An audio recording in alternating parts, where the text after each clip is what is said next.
After being on Skool for 500 plus days and doing hundreds of calls with people trying to make money on Skool, you said the number one reason people fail isn't because of their perfectionism, focus, or even the offer, but it was actually their messaging. Why? So, when people join Skool initially and try to go create a community, most of them, not all of them, but the majority, is they are wanting to find a way to make money online and they're thinking about what is in it for them. They start thinking about this could go great. I'm going to get this many people in. I'm going to have affiliates going. Everybody's going to want to talk about this. This will be the next biggest thing versus looking at it from the standpoint of like, why would they even want to join? Why would they want to be there? Why would they want to spend their time? Why would they want to tell other people about it? And so when they go at it from an offer, from like the irresistible offer kind of thing, they're even designing that from the mind space of how can they add more things. And so this is why it gets overwhelming and like super packed of like trying to just convince people to just go ahead and click. And they're like, once I can get them in, they'll get engaged immediately, and it'll all be fun and laughs and all this sort of things. They envision all of it versus really speaking and like narrowing down into what their messaging is of how why do I even like what I'm doing? What like and this is why people are saying instead of just doing a community based off of like business stuff or an outcome, like do something on your passion because even if there is an outcome for the passion, it's going to be easier for you to relate to and you can speak more emotionally into it. So I say go for your messaging first. Stop trying to figure out the avatar because when you start thinking about an avatar, you're still thinking about it from your perspective versus theirs. What would you say messaging actually is? What would you define it as? Probably your purpose for doing it, and that can be like dissected into what did you experience before having this, or where were you? What were those feelings? What were those emotions? What was the story? Um, storytelling has always been known as one of the best things for selling. That's why you'll see tons of like copywriters talk about stories or building your story. Even people that are really high level, they'll be seeking people out that are good at storytelling. So your message should have the story within it and kind of guide people through what their story could look like with your help or with your product or with your community. Mm-hmm. Because most people can't envision things for themselves. They can't look at something and go, this is how I would relate it to me until you start to paint the picture for them. So messaging is painting the picture for them. How do you know what picture you should paint? I think that when you are creating a picture and let's say you went and saw the some of the best you're trying to be Picasso, right? You try to become a Picasso and you start creating something and it just wasn't something that aligned with you and it didn't come from who you are as a person. So Picasso did so great because that was him. That was very authentic to him. Somebody else that tries to replicate that and it's not who they are, it's not their story, it's not they just like it, they know that it does well, they know people are going to talk about it, but they try to make a copy version of it, it's going to end up looking like something a toddler made. And although we love our toddlers paintings and drawings and stuff, we love them because there's something still even more precious about theirs because the toddler made something because it was who they are in the moment. And this one is more of, we can tell it's not authentic, it's not real. So as you're painting this picture for people, you have to make sure it includes you and includes them. Does that make, do you, does that answer the question that you're asking, or would you like to go more in depth on that? No, I think it makes sense. I'm just wondering how it collides with the market wants what the market wants.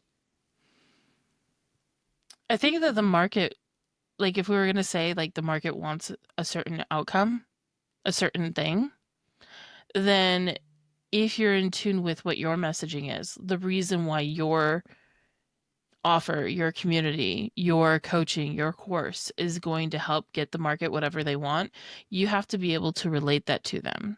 Your message, you should be so firm on knowing that your solution is the thing that they need and being able to recognize it because you're so clear on your messaging that you can then tell the story in several different ways.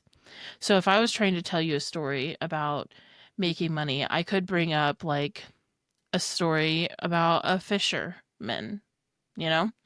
I could bring up a story about a seamstress. I could bring up a story about a gym bro, you know, and just bring it to package my message into a story that would be more relatable to your audience. You have to be very good at observing if you're planning to be a business owner, be a community owner, and market yourself. Otherwise, you need to hire people that are. Yeah, I think that makes sense. So let's say someone hears this and then they want to analyze their own message. How Mhm. would you kind of go about that? And how intentional do you have to be? Here's something that I don't think I've ever shared with anybody else. The Hear Me Out And podcast. hear me out. Um, if you take your message and you imagine, like, read it from the point of view of somebody that you cannot stand. So if this person was telling you this message, how do you how do you feel? Does it draw anything out of you? Would you hear them out? Because most people have at least that one person that they're like, I would not want to hear this person say anything. And if you're able to listen or read your message and the points still stand, then it's probably a pretty solid message. But if it makes you start going like, they're trying to trick me. They're trying to just take me in and like get my money, like it's a money grab kind of thing. If you start to feel that when you're reading your own message, just as if you were imagining somebody else was reading it to you, you're going to need to change it a little bit because your message should still stand true.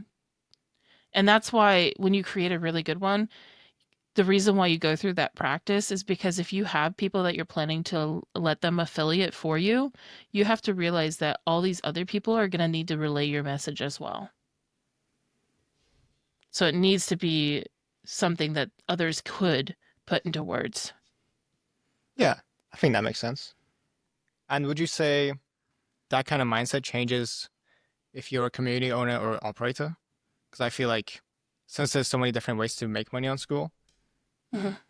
and operators are kind of trying to make somebody else's message come true, how would they kind of go about that?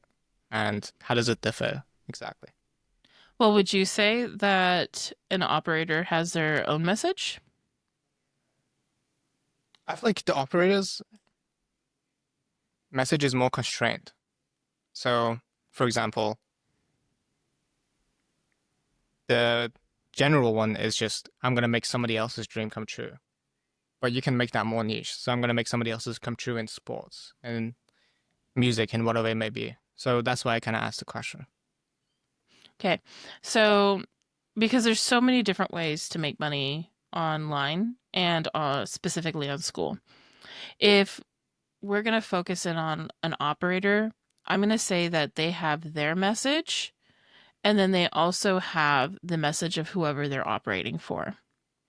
So their message needs to shine true for not only the community owner that they're helping, but to everybody else that's observing it because they might have another client that they need to help or others will be like, well, why is this person even helping?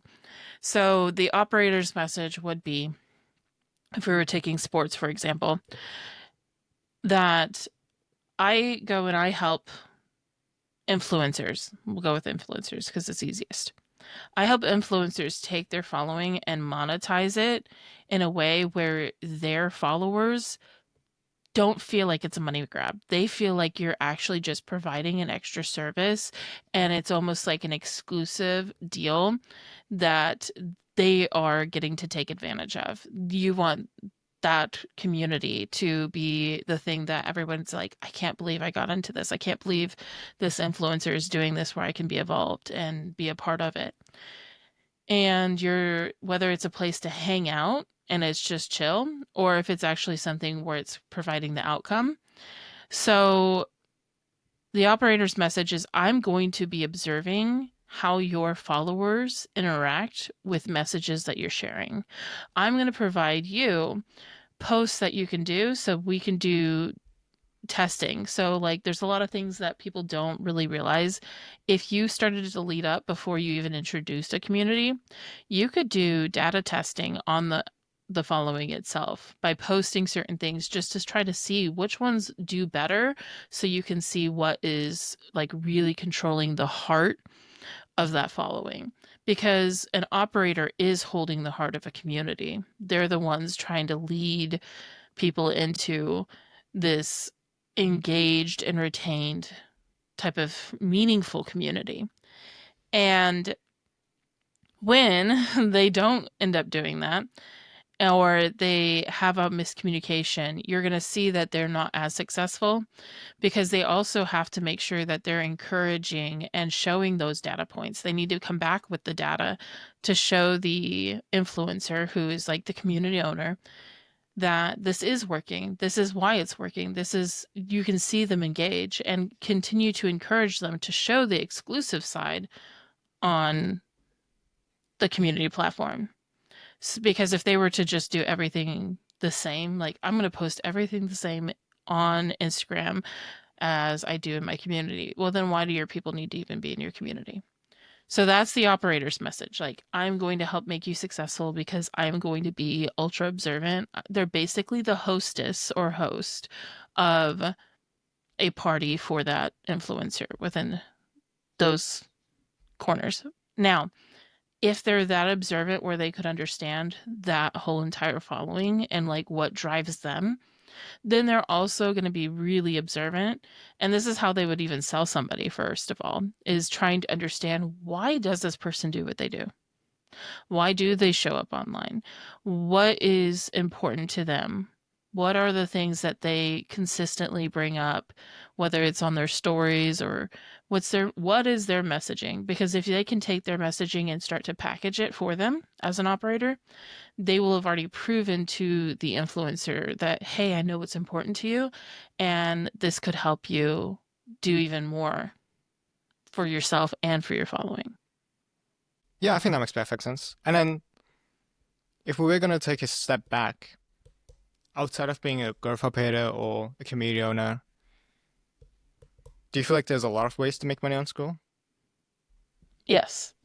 I think that people need to start thinking and observing better the creative ways that they could make money online. So there's people that still want their courses to be fully watched.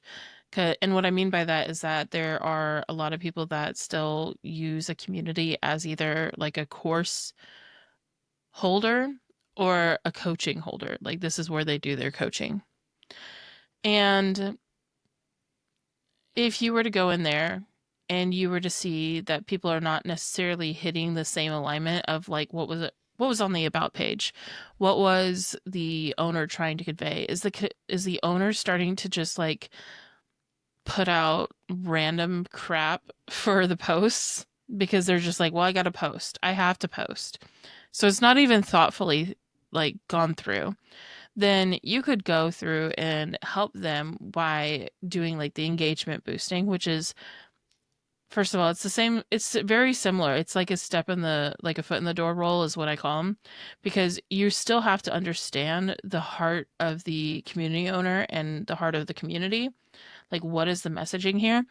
And then try to convey that to the people to get conversations started, because you're basically reactivating the members and you're also reactivating the community owner.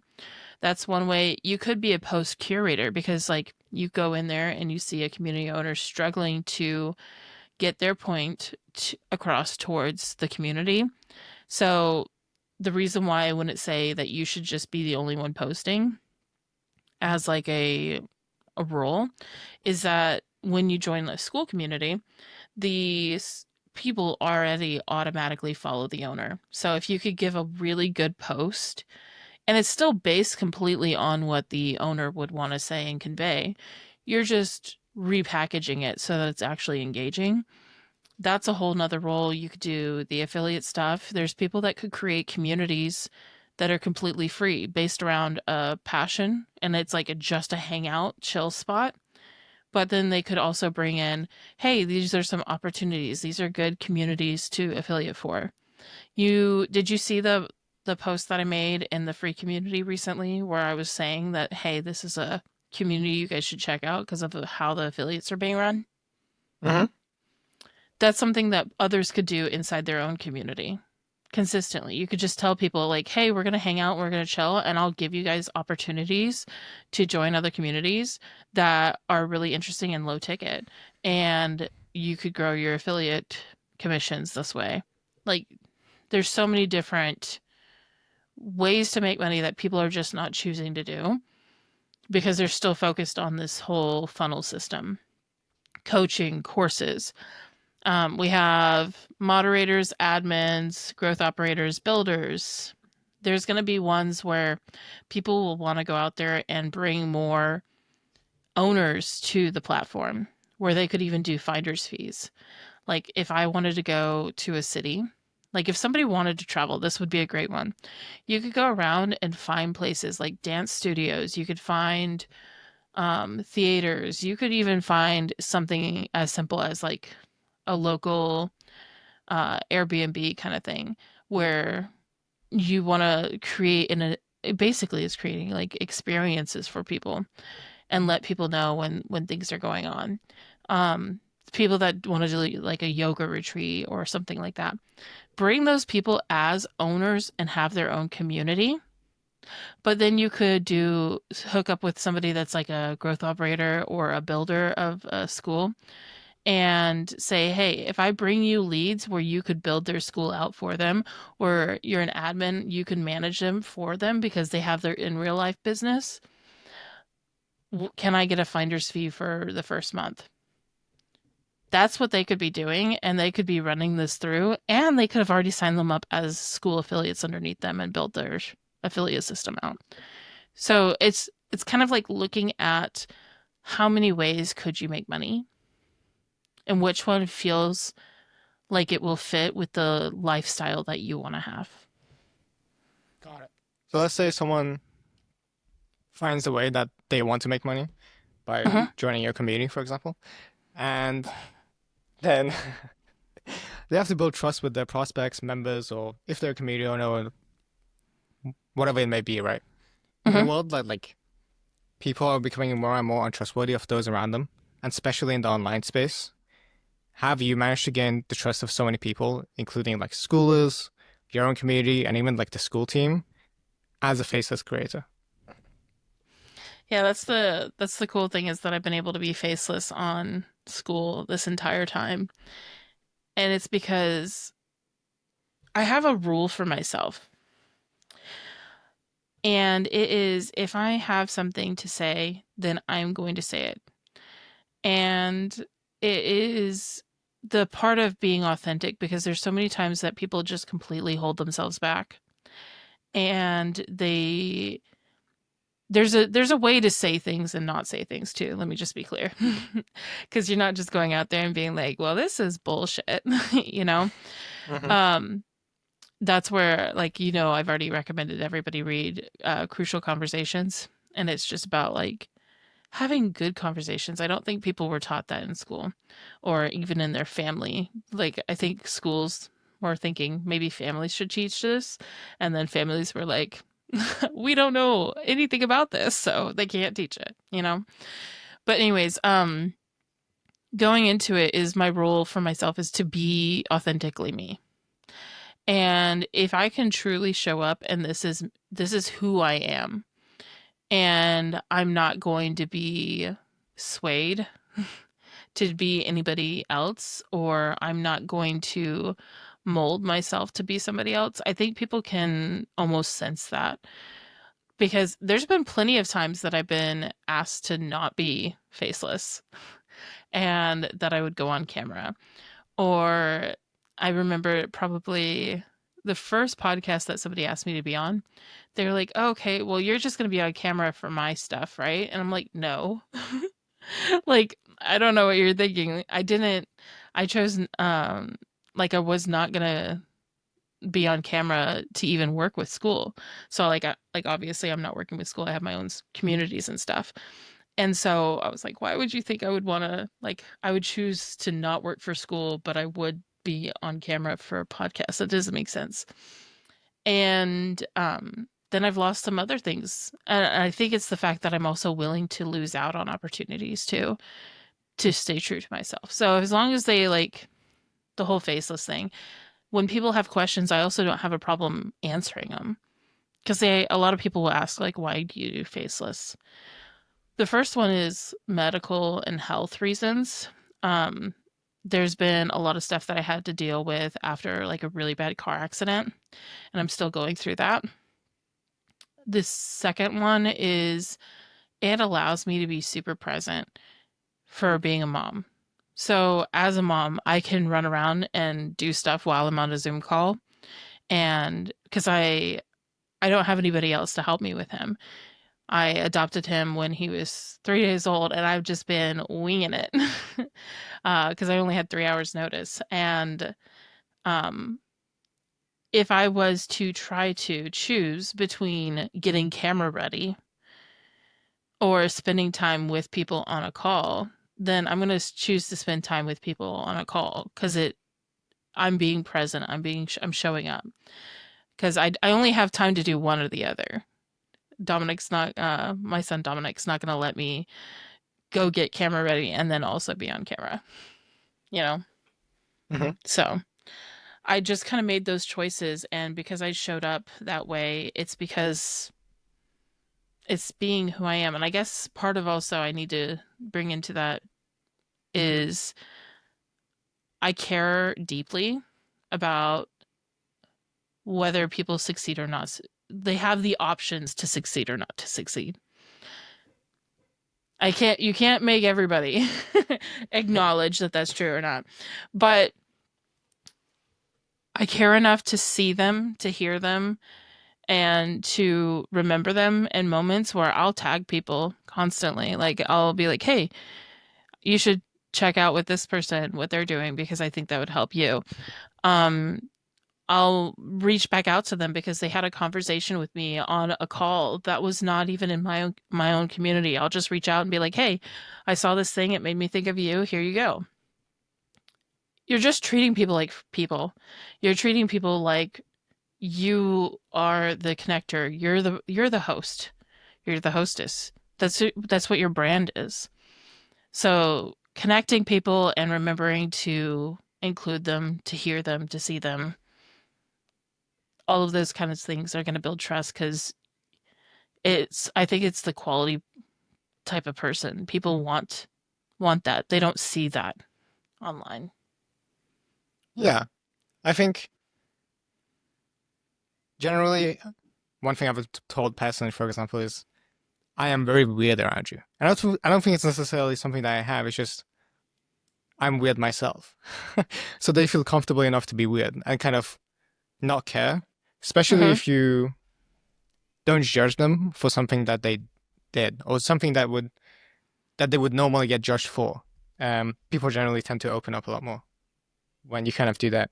And then in terms of being authentic, do you feel like your compassion governs your authenticity? Or kind of how do you think about that? I think that's just it's part of the integrity factor. Like I have a part of who I am is very and it's important to me to have good character and that my integrity needs to be at an all-time high standard. And I operate in such a manner. So compassion is a huge part of having good character in my opinion. And I still, I'll just be honest, I still have things that I work on. I have to struggle. And part of that is like the What? sense of justice or whatever. So when I see someone not being nice to somebody like inside school, because like school is really good, but it's just like any other platform. And there can be times where people just totally go sideways and they just say something really off, and or there could be, you could see like little moments of like bickering and stuff. And instead of just seeing that and being like, not my problem, I don't have a problem sticking up for those people. Or I don't mind reaching out to them being like, hey, that wasn't cool. I'm sorry you're going through that. Just know that that doesn't represent all of us. Or just simply hitting the report button. If you don't feel like talking to anybody about it, you can hit the report button because you're helping school maintain a good, healthy culture. So I think that's part of the authenticity is just also being a good person, you know? Mm-hmm. I heard Alex Why would Hormozy. you, Go ahead. why would you say that you feel I was able to do that? Mm, I think a huge one that you didn't mention is meeting expectations. So this is something I've been thinking about a little bit, which is, let's say someone tells you that they're going to arrive somewhere at 7:04 p.m. and they get there at 7:04 p.m. You will trust that person for the rest of your life because that is so oddly specific. And they've set the expectation just so right and they've met it. If that person does that over and over and over again, then you take the past reasoning and kind of project it onto the future. So I feel like that's something that you constantly talk about, which is you're not going to break your own word with yourself, which means that you're not going to break promises that you make to other people. Hmm. I think that it's a good thing to bring up too that nobody's perfect, right? And there'll Except be me. moments, except for you, there'll be moments where you struggle with trying to push, because like here we talk about people that are have a community and then they pivot, right? Some people get really upset because they're like, oh, I'm about to break the trust with everybody because I said it was going to be one thing and now it's a different thing. The difference is speak up, talk about it. I think a lot of people hold things back too often to the point where you're now making decisions or you'll show up differently. Let's say you try to hold on to a community with a vision or something that you just don't feel aligned with anymore. Well, you're going to show up like you're not aligned, and then people are going to start to lose trust in you because they're like, well, we thought that you were going to do this and you're going to want this. And if you don't be honest with them and have that conversation, then ta-da. Not Yeah. only did you tried to keep your word, but you couldn't keep your word because something changed. Aligned is an interesting word. Alignment. It was a Tuesday at 11:11. We got sucked into the Manifestation, huh? vortex. Yeah. How important do you think alignment is? And even I have a bad rep of it. It kind of makes people zone out. I So think that people need to explain that. go get a dictionary. Sure. Like just straight up, because there's so many words that are thrown out there that people don't even understand what the meaning is. So if I was to say retention, people Mm-hmm. think that means no churn. That just means reduced churn. Versus the fact that retention means that this is a active member. They are engaging. And it implies that they're not churning. So if you like, I would encourage anybody listening to this, go look up the actual definition of retention. So versus churn, because they're not the same thing. Mm-hmm. Um, Same goes with alignment. I think the word kind of got too much hype when it came to manifestation. It's like, oh, we need to be in alignment and chakras and all that. Not that those are wrong. Let me just say that people are allowed to believe what they want to believe. And if it works for them, whether it's something that's real or if somebody else wants to call it placebo, you know what? It doesn't matter as long as you are authentic to yourself and what your beliefs are, right? Hmm. The alignment part is we you could have an alignment on your car. It means that you can go forward with what's happening rather than it trying to swerve you from side to side. So it just means being able to like have your structural, to me, it means your structural integrity for going forward on a path is on point. Like you're not having anything pulling you and pulling your attention and pulling your focus. And like if I was to say we're alignment, like we have a good alignment on um integrity and showing up and wanting to do good. Like we were aligned with how we feel school is or whatever. That doesn't mean that we're like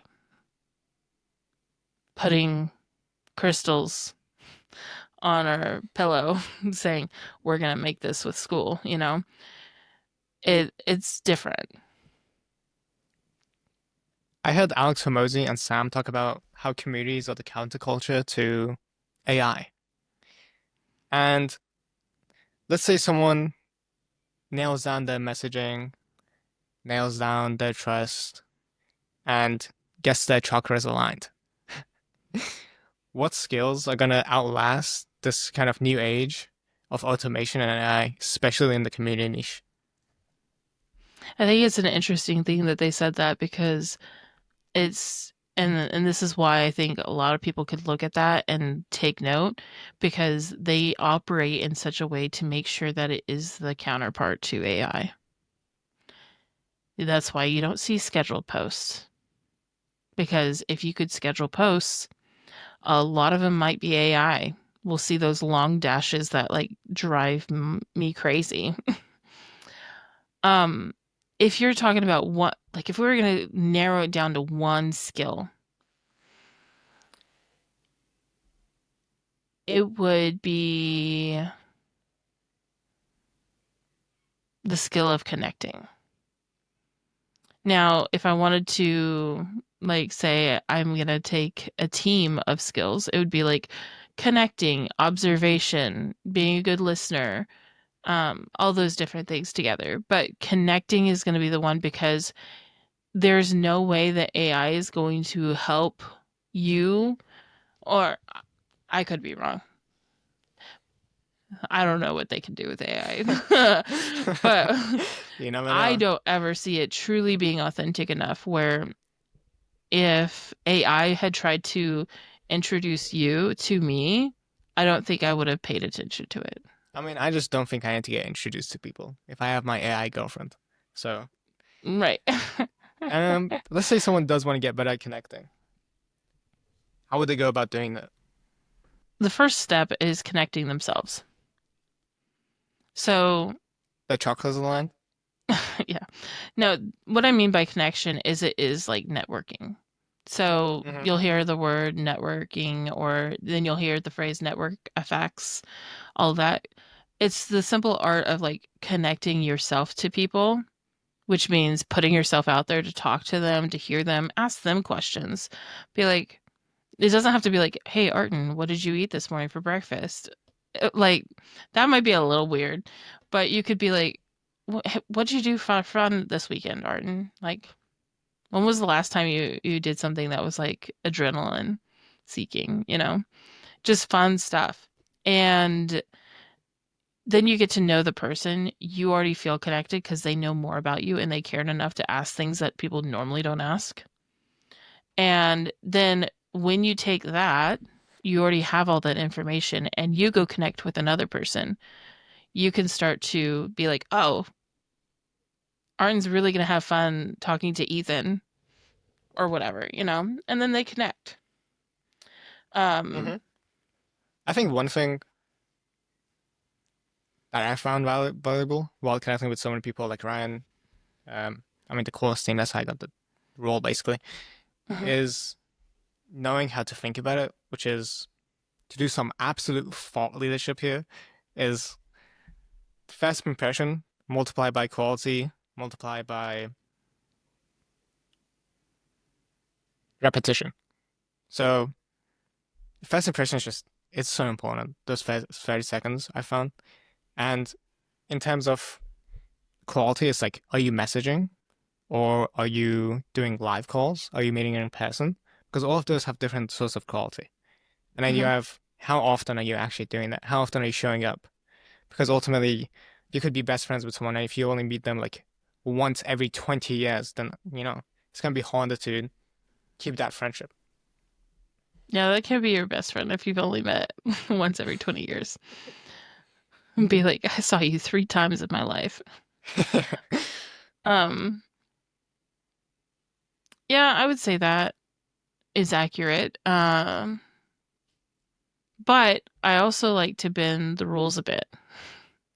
Sure. So, Unsurprising.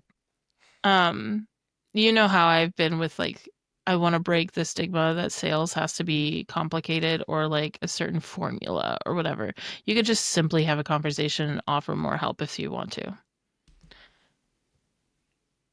So, Mm, to push back, okay, go ahead. I feel like those frameworks do help. Like the closer framework, for example. It's just a way to know where the conversation should go, and it's not necessarily a step by step script. Yeah, I think that they're helpful, but I don't think it's just because there's no one right way or whatever, you know. There are other ways of doing things. And I like to show that because there's some people that are just so absolute resistant to doing a framework, or especially when it comes to sales. There's so many people that are like, I hate sales, or I can't sell anything to save my life, yada yada, all these stories. And I don't like the absolutes. For some reason, when it comes to the absolutes, it just kind of gives me the ick because I'm like, that's not even true.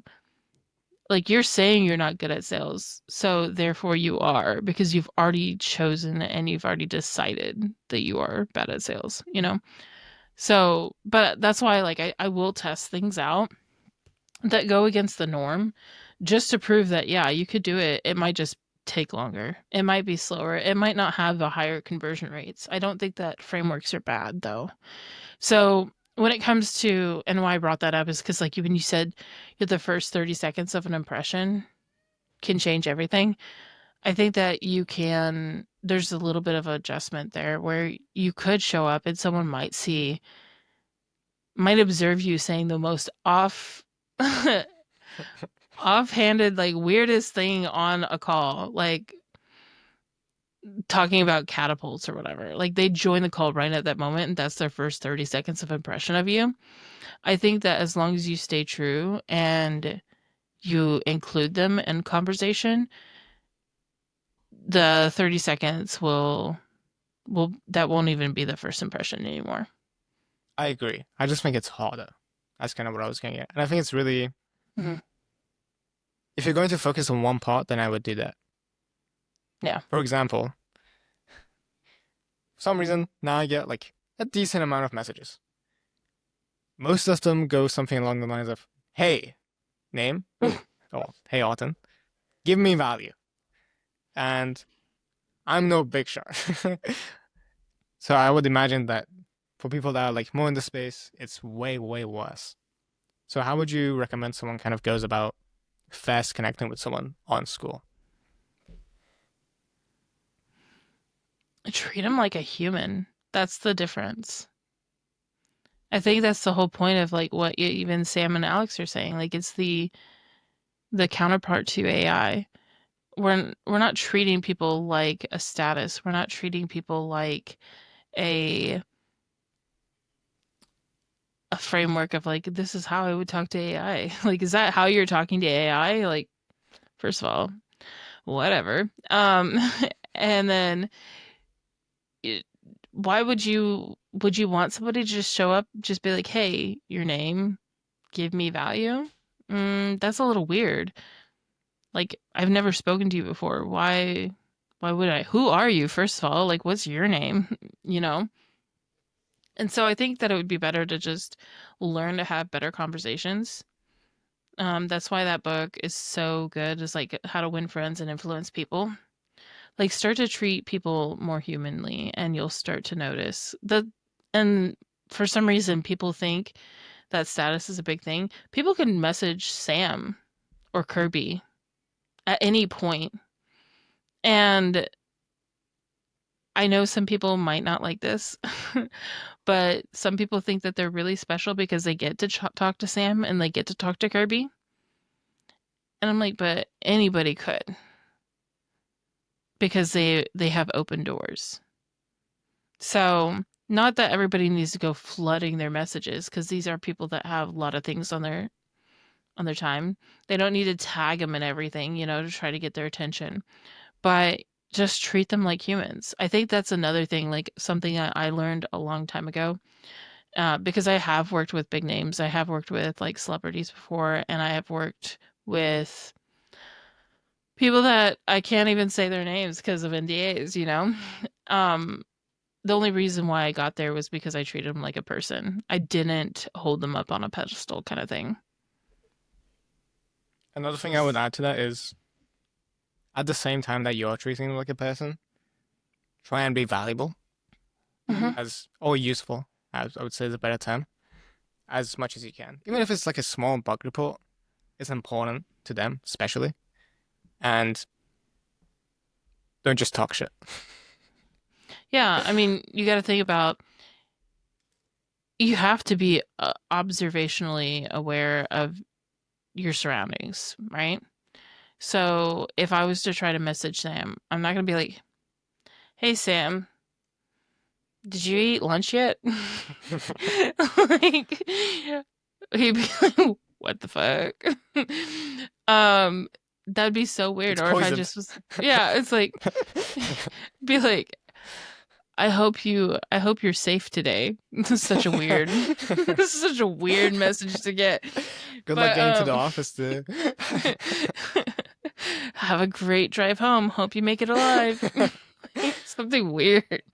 But I mean, like, so that's how it sometimes can come out when people just start asking you questions. And then time wise, you don't want to spend a lot of time in the DMs.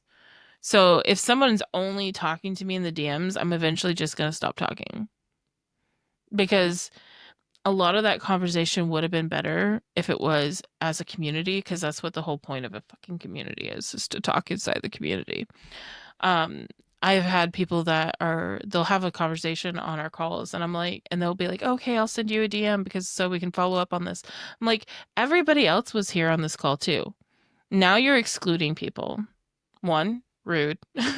And two, you're defeating the purpose of community, because you could come back and just start a community thread. It should feel like your community, the posts and the threads should feel almost like a group chat where you guys get to talk back and forth each other. It's not all these like thought leadership posts, or it shouldn't be, of you going like, "Yeah, bro, that's so good." Like, why don't you start a conversation in the threads? And if somebody's trying to message somebody, it should be very quick, and it shouldn't be a question that is going to be like, think how long it might take to answer. Someone, and a good majority of people, don't realize the questions that they're asking are huge questions. How do I So, succeed? yeah, like, how do I succeed? Or it's like, even just simply asking, like, when is this next update going to come out? Well, they could tell you, but then now you've just set expectations and it's not out yet. So something could happen between now and then, and it has to get delayed. So now I'm going to have And to, going like, back to the trust thing. Sorry for stopping. Um, yeah, no, I agree. and going back to the trust thing, if they've set the expectation and they didn't meet it, then you lose trust with them. Because that's fundamentally kind of how trust works. Yep. So I think that you just have to be like, when you start to think about if you're sending a DM, first of all, does it need to be a DM? could it be a great conversation for the whole community? But if you do want to start to build a connection with them, are you showing up places where that person will be in that you can talk to them? And are you trying to provide value in the question like that you're bringing forth to them, whether it's a question or just a statement? It could be something as simple like I messaged somebody the other day. I was like, I didn't want to post this in the comments, but you posted an important comment and it was misspelled. I'm like, here's the correct spelling. you know? Because like Sure. that's them showing up too. And it's not even to be rude. It's just to be like, hey, I saw it, want to let you know. And show up just to be helpful. Don't always point out like what they did wrong. Don't take that and run with it. But it could be something like, hey, I saw that you posted this thing, like just like you said. For example, you said if somebody showed up at 7:04 and they said they were going to be there at 7:04, you could send them a message like a couple of days later and be like, hey, I just want to let you know how much it meant to me that you kept your word with showing up at 7:04. I find a lot of people don't do that. Thank you so much for being a person that does that. Because one, you're establishing that they're recognized for something that they do good. And two, you're creating the bond that you have with them. Reward good behavior. Yeah. Or reinforce what you want to see more of. Yeah. I commonly find massive entrepreneurs say don't copy what they do now, copy what they did back then. And at other times it's the complete opposite. So when you are listening to something like this or a podcast that's better, so any other podcasts out there, how do you know when to copy someone's behavior and the rise versus where they're at now? I think a great example of this is Alex Hormozy. And it's because he was really into sleep on the gym floor, work your ass off, don't care about being a human being. Like, this is not your time. This is a time frame of where you're just going to sacrifice it all? And now he's like transitioning into being like, okay, hey, I don't know that he would say work life balance, but it might be leaning I towards wouldn't say that. that. He wouldn't. But he is leaning towards more balance. And I would say what's better is to go find current content. So you can only do that with people that are alive, obviously. Like if you're trying to go from Jim Rohn, you would be like, listen to the most recent work of his. But if it's somebody like Alex, go watch his most recent stuff because he's developed and changed over time. And and there's no way that he could have done that before. Like there's only things that you can get with experience and time because you can live one way for a while and it could work for you and you won't see the outcome that or people sometimes say consequences of it until later on. And then that's when they choose to adjust. You get to see whether they adjust or not adjust too. Because there's some people that be like, this is who I'm known for. And then they end up suffering even further because they don't change and adjust. But in fact, I really respect Alex because he is changing and adjusting. It's the ability to say that somebody that you could be wrong too. I had I had a mentor a long time ago that and this is not like it's not his phrase or whatever, but he said you could either be right or you could be happy. And it was in this context, it was if you choose to try to be right, even though you could be wrong, right? And you will not budge. You will not accept the fact that you could be wrong. Then you will be constantly working and you'll be constantly trying to prove your rightness versus just going forward and being like, okay, I could be wrong, I could be right. This is the current path I'm on. I'm going to try to continue this until I am proven wrong. Or I have and everybody should know this, but every single person has the ability to be wrong and has the right to change and adjust based off of what they've experienced. So it's better to just tell people up front, I'm human, I can be wrong. There'll be times where I need to change and I need to adjust how I'm living, or this maybe wasn't the right way to do it, and here's the new way. So I would say, so somebody listening to this podcast, I could say something wrong right now and change my mind in the future. So I would say it's better to listen to the person that is the current version of me. And being who I am is like, if somebody wants to know why, I'm always usually happy to explain why. Like why it didn't work out the other way. Got it. Just to paint the clearest picture possible, Mhm. if copying what they're doing right now is the rule, what's the exception? Because I feel like there's a lot of exceptions. There's For always example, right? exceptions everywhere. Of course. With the Alex Hormozy thing, he does still say, like, work your ass off in your 20s, for example, right? Mhm. So, how do you kind of think about those exceptions from, like, first principles instead of just a general rule? To me, when I hear him say that, I'm not going to say that he's wrong. I'm going to say that that's what his truth is right now. And it may be one of those things. It makes me think of like when somebody is like, yeah, I'm wrong for the current version of myself, not for the past version. Like they may not regret what they did, or they may not want to say like, hey, take it easy, because like the last thing you want to do is tell somebody, oh no, it'll be okay, and then them not put the work into it and then fail, you know? So I think it's like a very um I think it's a standard until he realizes that there could be a different type of standard, you know? Um, I think the exceptions that you have to look for, and some of it might just be that you have to experience it. Sometimes like, if I didn't fall on my fucking face for a lot of things, or like run into a brick wall because like I was being so stubborn that I wanted to go this one path, then I wouldn't have the experience of, and I wouldn't be who I am today. So like I don't have regrets of doing those things. Now, do I have things where I'm like, oh man, it would be way easier if that didn't happen or whatever. Yeah. Or for example, this is another good one.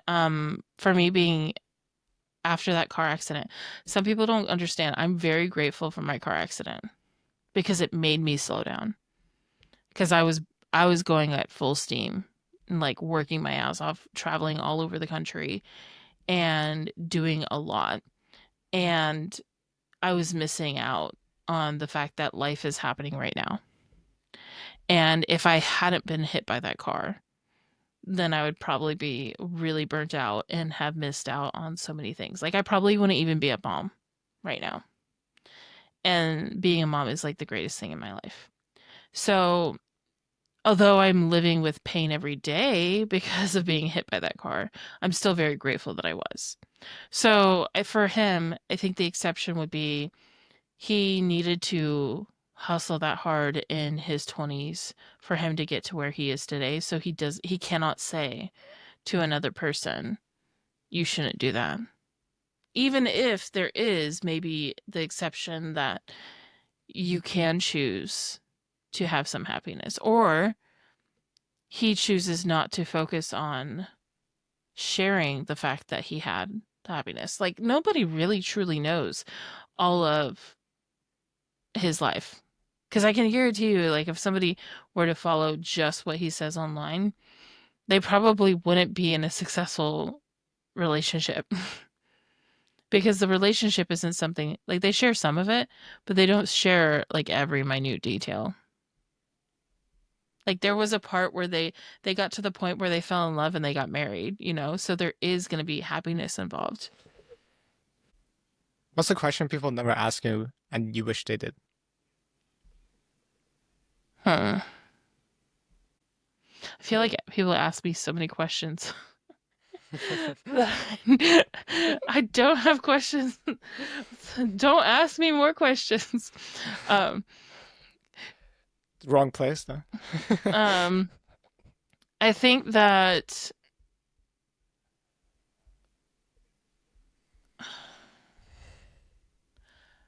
I think one of the things that I wish people would ask me more often is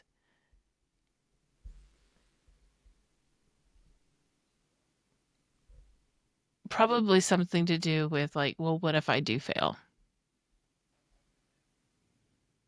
Because most people just ask me about how do I succeed and how do I get here, right? Now, I don't like giving too much focus on the negative side, so I'd only want them to ask it for like once or twice, you know? But I want people to ask more often about the like, what would happen if I did fail at this? Because I want them to look at life as if they are just going through here and collecting data.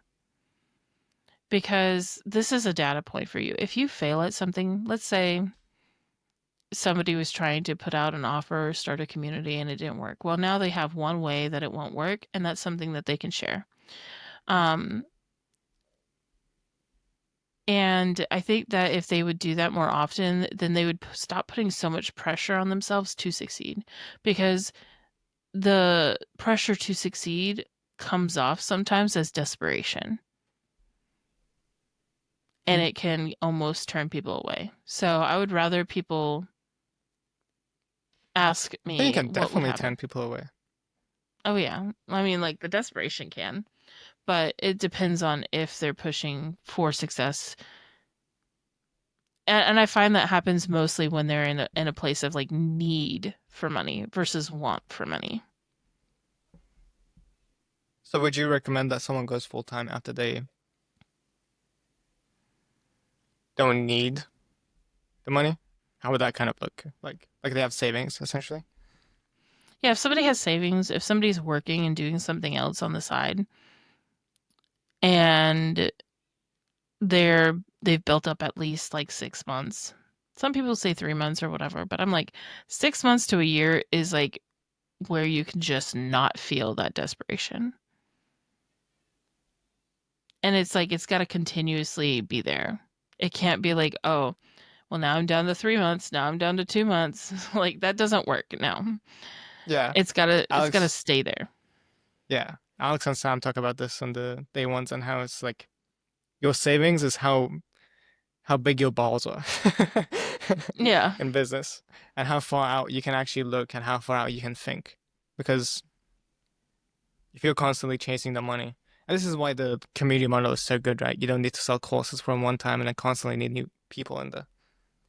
Um, and because you don't have to do that, it makes you way more chill and kind of be able to plan ahead. Yeah. I would say that yeah. I think that being okay, like what if I fail kind of thing, means that they're going to set themselves up for success even more too, because they can like, oh, these are the ways that I could have failed, or if I do fail, then it's not that big of a deal, and so they don't show up that way. And then I wish, oh, here's one thing, I wish more people would accept that it's okay if they're wrong. It's really Why? hard to get to that point, because being wrong is just part of being a human, and if you're open to being wrong, then you're more likely going to be right most of the time, because you're willing to adjust to what is right versus trying to prove that you're not wrong. What's your biggest hear me out about making money on Skool? My biggest hear me out for making money on Skool. People are fucking sleeping on affiliates. There is, if people would stop being so scared of creating content and they would just start to build a free community, like just be really good at being you and being somebody that people want to talk to, create a community where people want to talk to you, then do affiliates. We have, it's funny. I know that he's going to see this, but like Ethan and Alistair are out there living life in a way that others would want to live it as well. That is a perfect way for them to do affiliates. They could have a full-time income or even higher, like even more money than they would have even wanted if they would just go out there and make content and make it not have to be like super edited, super um engaging or like thought leadership or whatever, just like being super real, like showing up as themselves where people could want to watch it and showing like a lifestyle of cool stuff, like things that people want to see. Um, Anybody could do that. Anybody could go choose, like, I want to live in a van and just drive all over the US and go from place to place and just make content. Like, start viewing a lot more stuff as content. I did that this last weekend where I took my son to go peach picking and pick plums, blueberries, blackberries, all that. There was a small moment where he told me that the money for buying he wanted to buy more. He wanted to pick more, he wanted to buy more. And I'm like, well, I'm trying to teach him about money. I'm like, well, who's gonna pay for all that? And he told me that it was the ka-chings. And I was like dying of laughter because he was like, the ka-chings, mom, from a community. And what it really is I let him do all the affiliate payouts so he can hear the ka-chings. And right then I was like, I gotta take a picture. So I handed him $100 to hand to the farmer, and he got to pay for it from the ka-chings. That's content right there. What would you If I say? wanted to sell affiliate, like an affiliate community, I could. How would the average owner and operator use it? An operator would start to show what it's like to operate for people and like the success that they're getting for a community owner. I mean, that is why uh, Eddie Cumberbatch and all of them were able to even get people to pay attention to them. Whether or not they were successful, whether or not people were successful with their help, I want you to not look at it and like try to copy them from how they ended up running with that. But if they would look at what they did as far as being willing to share what that lifestyle looked like for them, that's how they would get people, even clients. It doesn't have to be, they don't have to be teaching operating. They could just get clients based off of being able to share that stuff. Community owners, show what it's like to live life doing something you're passionate about. Now, are you the heavyweight champion? You're going to punch somebody out? Be like, I have a Skool community. Wear my Skool merch, you know? Not everybody's going to punch everybody out, but like that's a hobby thing and people are going to want to see that. So like if he's out there and he says, I have a Skool and you can come hang out with me, and he's wearing Skool merch, then people are going to come to Skool and hang out with him because they like him. A community owner that's out there trying to show that, I don't know, maybe they're really good at chess and they create a chess community. Well, that's another reason why if they would just share them playing chess online, people are going to come watch them because they see, oh, you're really good at it. You have a community where you teach how to get better at it. I'll be there. So create content on that. Same with, if I've talked to like several automation people and they're trying to teach automation to coaches. And I'm like, that's going to be really hard because a coach doesn't have a lot of time. A community owner doesn't have a lot of time. If you were to teach the person that implements it and you just show that you can make a lot of money doing that, like selling automations to those people, then you're going to get more people coming in. So show the it's almost like being super meta. Like show the side of you going through and selling people automations for their community. so that they could come learn from you how to do that same thing. So just make content on whatever you're doing and share it. Cool.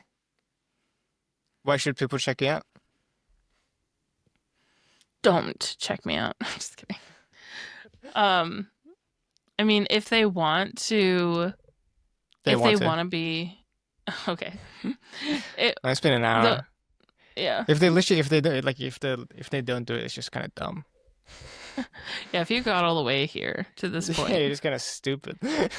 yeah. I mean, I don't know why you listen to this point in the first place. Um, but if you did, it's just kind of dumb to not do it. I don't know. This is the true, authentic art and closing. Now, yeah, now you get the You the get shamed completely into coming. chillax. Yeah, you better join now. You better join now, or you're dumb. Two choices. Well, people don't want to be dumb. Yeah, exactly. I mean, all the serious people that Hmm. are making money on Skool go where? Schoolers. Just kidding. Oh my God, I suppose. Oh my God, that was the perfect layup. I know, I know. I just had to. Uh, Um, but yeah, no, if people are interested in learning ways to make more money, or even if people are just wanting to learn on like how to engage communities, like build a better community, something that people want to be in, meaningful, then versus like I can teach courses, I can teach coaching, but if you really want to know the community side of it, that's what my communities are for. So that's on Skool. It's called Build with Jenna. you'll see the link up there, or up there, or Or down down there, there. or over here, Or in the show or in my notes. face, or in the link. All right. I don't know why they're still here.